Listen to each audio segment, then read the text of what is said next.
உறவுகள் எல்லாருக்கும் பொங்கல் நல்வாழ்த்துக்களுங்க. நம்ம முன்னோர்கள் நமக்கு குடுத்த மிகப்பெரிய பொக்கிஷம், நம்ம விளைநிலங்களுங்க. இன்னைக்கு நம்ம பொங்கல் கொண்டாடுறதுக்கு முக்கியமான காரணமே வந்து பார்த்தீங்கன்னா, நம்ம விவசாய நிலங்களும், விவசாயிகளும், நம்ம முன்னோர்கள் எல்லாருமே விவசாயிகள் தாங்க. நம்ம இன்னைக்கு எந்த துறையில வேணா இருக்கலாம். ஆனா நம்ம முன்னோர்கள் நமக்கு குடுத்துட்டு போன விஷயம், ஒரு விவசாய நிலம். இன்னைக்கு விவசாய நிலம்ங்கிறது யாராலயும் உற்பத்தி பண்ண முடியாத விஷயங்க. நீங்க பெரிய பெரிய கட்டடங்கள வந்து விவசாய நிலங்களா, விளைநிலங்களா மாத்த முடியாதுங்க. ஆனா நம்ம முன்னோர்கள் மலை, பாறை, கரடுமுரடான காடுகள்ல வந்து பார்த்தீங்கன்னா, நல்லா விவசாய நிலமா மாத்தி, அந்த விவசாய நிலத்துல நல்லா கிணறு வெட்டி, கமலை முறையில வந்து பார்த்தீங்கன்னா, முதல்ல நீர் இறைச்சு விவசாயம் பண்ணாங்க. இப்ப வந்து பார்த்தீங்கன்னா, மின்சாரம் மூலியமாவோ, சொட்டு நீர் மூலியமாவோ, ஸ்ப்ரிங்க்லர் மூலியமாவோ இன்னைக்கு நெறைய முன்னேற்றங்கள் வந்து இன்னைக்கு விவசாயத்துல போயிட்டுருக்கு.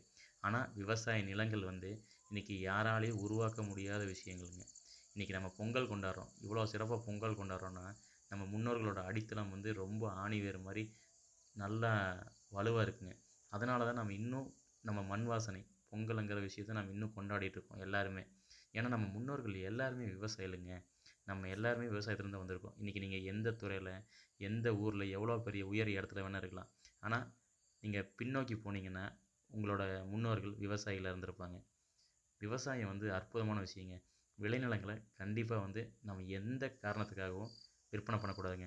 இன்னைக்கு விளைநிலங்கள் இருந்துச்சுன்னா, மிகப்பெரிய வாழ்வியலுங்க. நமக்கு அதில எல்லாமே கிடைக்கும். நமக்கு தேவையான உணவு, உடை, இருப்பிடம் எல்லாமே நமக்கு விவசாயம் குடுக்குங்க. நம்ம எதிர்காலத்தில நம்ம இன்னும் சிறப்பா பொங்கல் கொண்டாடணும்னா, விவசாய நிலங்களும், விளைநிலங்களும் வந்து சைட்டு போட்டு விற்பனை பண்ணாம, அது விளைநிலங்களாவே இருக்கணுங்க. அப்போ நிலம் வச்சிருக்கவங்க யாருமே வந்து, நீங்க உங்க நிலங்கள விற்பனை பண்ண வேணாங்க.